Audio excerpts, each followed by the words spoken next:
Astrology is the myths of the stars and planets, telling the themes and plots of our lives. These stories come to us daily through our satellite, the Moon. She is constantly spinning astro news. Hi, I'm Merrylin Leblanc with Moonwise. We are everybody converging into sisterhood and brotherhood. We'll know that's what is happening when we strip off our separate identities. That message is at the core of the moon cycle, which begins tonight. It's a cycle which begins in the zodiac sign of the twins, Gemini. And the symbol for the degree of this new moon clearly implies a likeness. Maybe not totally physical, but definitely a likeness of mind. We'll get to that symbol soon. But first I want to let you know I have a guest today. Daniel Fiverson, evolutionary astrologer and once-a-month guest on Moonwise, is here. Welcome, Daniel. Thank you so much, Merrylin. It's an honor to be here on this new moon. Oh, great to have you. Daniel, there's something remarkably different about tonight's new moon at 9 p.m. Mountain Time. Of course, not visible here in Santa Fe, but a new moon is never visible because she's totally in the embrace of the sun's light. That aside, this sun-moon union forms a mutable grand cross. Daniel, tell us about that. Well, a grand cross is a very powerful configuration. What we have are four planets, which are in the four signs themselves are creating two oppositions. The two pairs of signs are in direct opposition to each other. And then there are four squares, or four 90-degree angles between the four planets, which create crises. And those crises are generating the need for something to happen. Yeah, and actually, if we were to draw lines connecting, at least two lines connecting those that are in opposition, we have a cross. Exactly. The four of them for a cross. Okay. And the symbolism of a cross. Well, exactly. We're in the hairline. We're in the crosshairs. Exactly. That's exactly what's going on. So we can't. So the target is on us. Well, the target's always on us, but the crosshairs are showing us that the laser sight is on us as well. It's in focus. The energies are in a very tight focus. And this is a mutable grand cross, as you said. And the mutable signs, Gemini, Virgo, Sagittarius, and Pisces, are all about change. They open up the space where things can move. And it's actually the theater, the stage where evolution takes place. This is how it happens. The space is open, and in some cases it may feel like a slippery slope. In other cases, we may go skateboarding down it with wild abandon. But either way, everything is in movement. It sort of sounds like fun. But, in terms, another image for the symbol of a cross, well, a couple other symbols. One of them is the medicine wheel that has the four directions in it. And where do we go and what do each of those directions mean? And then there's the Christian symbol for the cross, which is really about evolution. It's about transcendence and moving to another level of operating, of how we live our lives, and what are the ideals that we aspire to, and what are the beliefs that move us forward, and those all come to mind. So let's get into the theme of this lunation cycle. I follow an oracle that Dane Rudyard, an astrologer who's no longer with us, wrote about in his book, An Astrological Mandala, The Cycle of Transformations, and its 360 symbolic phrases. In the back of this book, he has this oracle that's sort of like a tarot throw, like, if you want to read cards. And the new phase, well, he actually does this in terms of a way of interpreting somebody's chart. Like, what is the first house or the ascendant tell you? What is the descendant, the opposite house, tell you? How do you get there by the fourth house, and what does that tell you? And the 10th house, what does that tell you? And I've adopted this to any cycle, that the new phase is like the ascendant. It's kind of giving you a sense of what's coming on the horizon. Yes. What's the theme? Yes. And where is it heading? That's the full moon. And how do you get there? That's the first quarter moon. And what's this all about? Like, what's this life all about? But what's this cycle? What's this period of approximately 4 weeks or a month going to be about? And I mean, what's its purpose, rather? What was its purpose? What it's about comes at the very beginning. But what's its purpose is at the last quarter phase, that's where we start to really realize the lessons, what's really wanting to come into our consciousness at this time. The cycle of the moon and the sun is really about what's ready to come into each of our individual awarenesses. If we want, we can take something that pops into our mind and go with it and work with it and develop it and notice, how that's working in our lives, or we can ignore it. The choice is always us. This is where free will comes in. If we ignore it, it gets repressed or suppressed. Suppressed if you're conscious of it. Repressed if that's how some psychologists look at that. Mm-hmm. But so anyway, this new moon, I said at the beginning, is in Gemini. It's at the 15th degree of Gemini. And the Sabian symbol for that is two Dutch children talking to each other, exchanging their knowledge. Mm-hmm. So there's this the idea of the twins, the sign of Gemini. And throughout this cycle, whether it's in the sign of Gemini or not, where the moon and the sun are in those significant first quarter, full, last quarter places, either one of them is on a symbol that has to do with the number 2, with coupling or with duality or with polarity. It varies in many ways. But in this case, we have two Dutch children, which really brings up the sense of language. Yeah. Language. And they're similar. Right. They're speaking the same language. Right. Now, of course, Dutch children speak 2 languages. The whole world does. Except for Americans. Except for Americans. But no, I've had several people who were Dutch, first generation Dutch, and I mean they were Dutch born, Netherlands, whatever, in my life, and they not only speak Dutch, but they also speak English very well. Right. And so there's this similarity that's played through. But there's one thing that's really important to me about this symbol, what it tells me about what's coming up, and I'd like to hear what it suggests to you first, Daniel. Well, it's interesting. Most people don't think of Gemini as a very powerful sign. However, information and language is very powerful. Words have extreme power. We can make or break in any situation, based on the words that we use. And Gemini is about those words and about that communication, about the language that we use.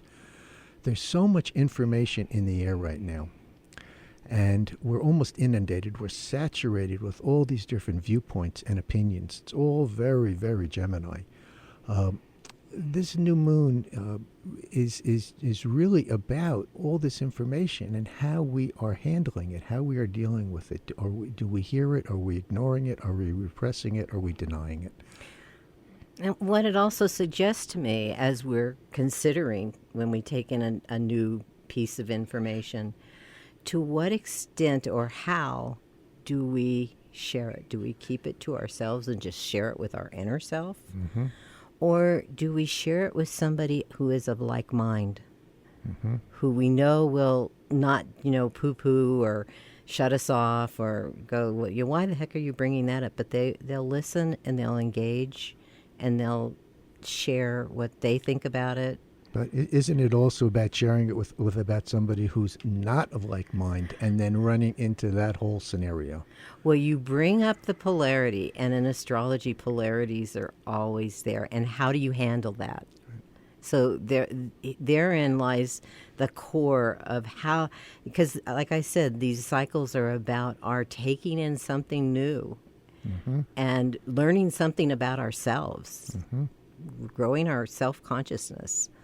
and what, and then maybe making changes around that. So watching the dynamic that goes on between somebody of like mind in your life versus somebody of a different mind in your life. Therein lies the core. And where is this going? The full moon is going to be at the end of the sign of Sagittarius, the opposite sign. Right. And that opposite sign is symbolized by the Pope blessing the faithful, and therein this symbol has always kind of bothered me. But Rudyard had a meaning for it, that you have to kind of transcend the Catholic nature of the symbol. Well, I think that I think Dane Rudger had a very objective perspective on all of this.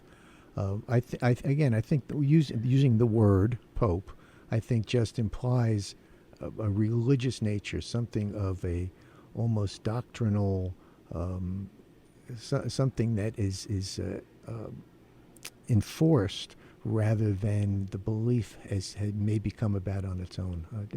I don't want to get into the religious, Well, Dane even discussion. transcended the religion doctrine level and went to the spirit level, a Right, community of spirit. Right. And celebrating the community of spirit. Opening it up to greater grace. Well, that's part of this cross. If we can, kind of talk about that, because I think that there's a distinction between religion and spirituality. Jupiter can easily be religion. Neptune, I think, is spirituality, and we're looking at that's one of the oppositions that we're looking at this new moon. Is what is spiritual, what is religious, and what is the difference? Exactly, and the full moon, the sun is in Gemini still, and the moon in Sagittarius at the end. It's not really close to where Saturn will be at that time in Sagittarius, or where it is right now. But what it brings up for me is the opposition of Saturn to this new moon tonight. Mm-hmm. And if we could just talk a little bit about that, Saturn opposing the new moon. Well, Saturn is form and structure. What I get, the hit that I get with Saturn opposite the new moon is Judgment Day, Day of Reckoning. Saturn places limitations on things, and one of the things that I am observing in my clients and in my family is situations, relationships, circumstances, jobs, things that are just coming to a point of they can't go forward anymore. The road ahead is washed out, so to speak. And if I can, bring in the Mars retrograde in Scorpio, we're being required to make different choices. And you used the word choices a few minutes ago. We're being required to choose a different direction, to choose a different way of doing things, because we're coming to the realization that what we have been doing is not working.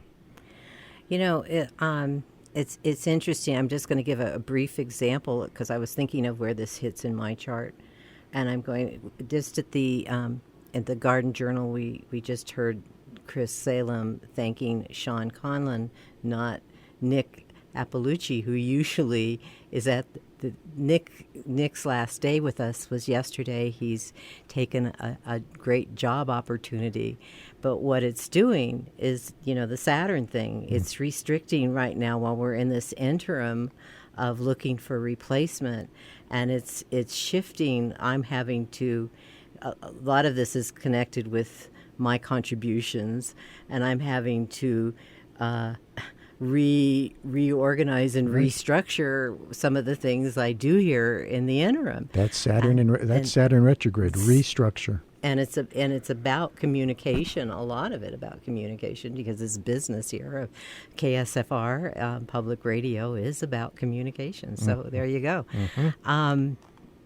All right. Well, we're talking here, Daniel Fiverson and myself, Mary Lynn, about the new moon cycle that starts tonight at 9 a.m. You're listening to Moonwise on KSFR 101.1 FM in Santa Fe and streaming on the World Wide Web at ksfr.org. Here's the Moon Minute. We'll be back shortly. Stay with us. Welcome back to Moonwise. I'm Mary Lynn LeBlanc with my guest, Daniel Fiverson, here on KSFR 101.1 FM, and we're talking about the new moon cycle that begins this evening with the new moon in the sign of Gemini. We talked about that new moon, and we talked about the full moon in a couple of weeks that will be at the end of Sagittarius with the sun at the end of Gemini, that polarity. We talked about this particular new moon forming what we call a mutable Grand Cross. You can always hear, if you're just tuning in, you can always hear the whole show by going to ksfr.org.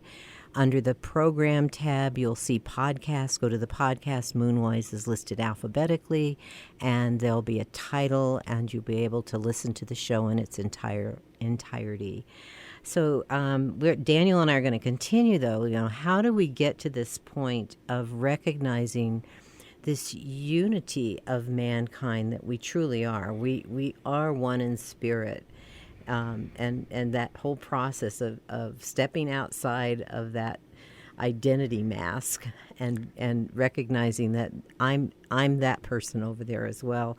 How do we get there in this cycle? Comes with the first quarter moon, which will be in the sign of Virgo, where Jupiter, which is one of the planets that form the cross, happens to be at this time. Mm-hmm. And the symbol is, for this degree, it's 22 degrees Virgo, a royal coat of arms enriched with precious stones. It's kind of... when Rudyard wrote about this, there's this thing in the Eastern traditions. Rudyard wasn't necessarily, he was really a spiritual man because he studied the Eastern religions. He studied Christianity in different forms and stuff, and he refers to the royal road, mm-hmm. the king's road, right. and how the king was a symbol of the community. A king isn't a king without a community. So again, just like the Pope symbol in the full moon, this is getting us ready for that spiritual community. When you think about the community of mankind here, and I mean, obviously with the politics, and let's not go there so much, but with the politics that's going on right now, we're identifying with like-minded people. Yes. Very much so, and yet engaging sometimes with people who are not like-minded, which is part of this process that we're going to... Or trying not to. Exactly. The first thought that comes to mind, Mary Lynn, is we live on a royal road right here in Santa Fe. We live on the Camino Real. Yes. But I think that what I get symbolically is that we each have a royal road within us, and that's the road to ourselves. And the answer that comes to me to your question is, how do we recognize that we are a community, we are a unity on the planet, is to find the wholeness within ourselves first. And when we become whole, I think by default, we begin to recognize that part of that wholeness is our connection to everything else. And how appropriate to have Jupiter nearby. Mm-hmm. Because Jupiter is about all embracing, really, on the highest, in a high form, in looking at the greater self, it can bring that particular idea up. Yeah, yes. But yet we also have a polarity going on with Neptune in the opposite sign of Pisces. And the last quarter moon will have left Pisces. The last quarter moon is going to be in the sign of Aries. But if we looked at the whole cycle, we could still, kind of... There's different ways of looking at things in astrology. There's a light in the shadow. Yeah, but you also in the chart for the new moon, you can actually look at the whole process. We won't go there. That's kind of like an astrology lesson. Okay. But the new moon, the last quarter moon, which gives us the purpose. What's this cycle trying to teach us? What meaning and value does it really have for us ultimately? Mm-hmm. The symbol of that value is a man succeeding and expressing himself simultaneously in two realms, which is sort of what you were talking about with the first quarter. Well, you know what? We live in 3D, but we really are in 5D. So, And what is 5D? 5 dimensions. We are surrounded by 5 dimensions, but we're really only aware of three of them. But in some metaphysical teachings, the fifth dimension has to do, I think, with the archetypal level or the mythic level. Well, the fourth dimension is time, and the fifth dimension is what I just referred to. It's light and shadow. It's dark and light. Is, are we moving away from source, or are we moving back to source? Mm-hmm. Sort of getting rid of all those little distinct pieces. Yeah. How appropriate, in a way, for a cycle that's punctuated very heavily by mutable signs, that letting go. It's like, I'm thinking of the myth of Inanna, where she goes through the gates, and at each gate she's stripped of something. The initiations. Yes. Yeah, we go through many initiations. Yes, the initiation process is Right. a stripping process. And one of the things, talking about stripping, the planet Neptune, which is opposite today, almost exactly, the planet Jupiter. The two oppositions that you referred to at the beginning of the show that form this mutable cross, they're so tight that makes them even more potent in our experience of them in some way or other. But these two planets that are so akin to each other, they're almost sometimes referred to as the lower and higher octave of each other. Jupiter, the lower, and well, they're co-rulers of Pisces as well. Right, exactly. Right. But to have them in opposition, what does that mean for you? Well, again, I think it means a lot of different things. One of the things it's bringing up is for us to really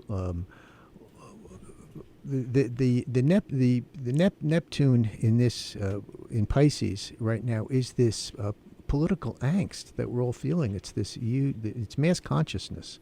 So this discontent that we're seeing on both sides of the political spectrum is the most intense, probably certainly in my lifetime, and perhaps in American history. And it is this opposition from Jupiter, because Jupiter expands whatever it touches. So there is a huge expansion of this subconscious angst. We don't even know where it comes from. We don't even know why we feel this discontent, but it's raging. There's a raging discontent in almost everybody. It's like a purification process. When I go to the Neptune side, yes, it is. Yes, it's dissolving, getting rid of. When you think of how the sea purifies, and it really kind of beats away at whatever is distinct until it totally merges. I think that's the Virgo Pisces axis that it's on, and what's really augmenting it, what's really kicking it up a notch, is that both of these planets are conjunct the lunar nodes, which is our karmic evolutionary axis to begin with. It's our spiritual pathway through this lifetime. So the intensity is very magnified. And for all of us, by way of transit of these nodes, the direction is where the Virgo is, or the Jupiter is. Right. And Jupiter, by the way, relates to laws and legalities. And this brings in the whole political scene and why it is so in our faces these days, and rightfully so. Anybody who some of us want to just kind of tune out. And I suggest that we tune out if we've already made a decision and we know that decision is not going to be changed in terms of voting, engaging in the political process, or whatever. But it really, that's how important it is. And how I see it from a spiritual perspective is we're in the throes of the opportunity for all of us. This goes to the Grand Cross. All of us, all of humanity, to transcend to another level of being. It might be subtle, but it's important that everybody, or as many people as possible, or what we call the critical mass, the 100th monkey, appear. Yes. And change everything. One of the key words for Virgo, from my perspective, is growth through crisis. And that's what this Grand Cross is producing. I had a thought, and I was listening to, and it kind of went out of my head. I'm going to have to pull it back Well, again. it may pull back. Oh, here it is. Okay, so Virgo is about work on the self, and Jupiter is about growth. So what we're looking at is a movement towards that probable future for all of us, where we actually are growing ourselves. But we don't want to go there on our own. We have it's human nature to have this self-consistency. We kind of want to keep things the way they are because we know about it. And we know where it hurts already. We don't want any different pains. We've already learned how to numb our own pain. So crises are generated that cause us to move forward, that we're literally, the rug is pulled out from under us, and we literally have to pick up the pieces and rebuild it. That's Saturn. Jupiter and Neptune is bringing in all these cosmic energies, if you would, that are just showing us that things have to change. And there's no road back. And for some of us, there's no road forward. Right. Imagine if you're a Bernie fan going to a Trump rally and standing there and going, I'm one with these people, and really dropping all the differences. It's very difficult to do. Or imagine the reverse. Right. If you're a Trump fan, Right. going to a Bernie rally and doing the same thing. See, Or in your private life, your work life, wherever, being with the person who annoys you the most. See, this is not an endorsement of Donald Trump, but I think that Trump is here to, in essence, catalyze a lot of this within ourselves to make us realize, no, that's not what we want. In essence, he represents the last throes of the patriarchy. Hey, quick, we got to go. Okay. What are you doing this week? Readings are available by phone, Skype, or Facebook, 505-930-2748, www.4evolutionaryastrology.com. All right. Well, Daniel, thank you very much for being my guest today on Moonwise. This is great. I've loved having you today with this show, which I usually do alone. We'll talk to you next week here on KSFR. Stay tuned for Camp Love Wave. Yay.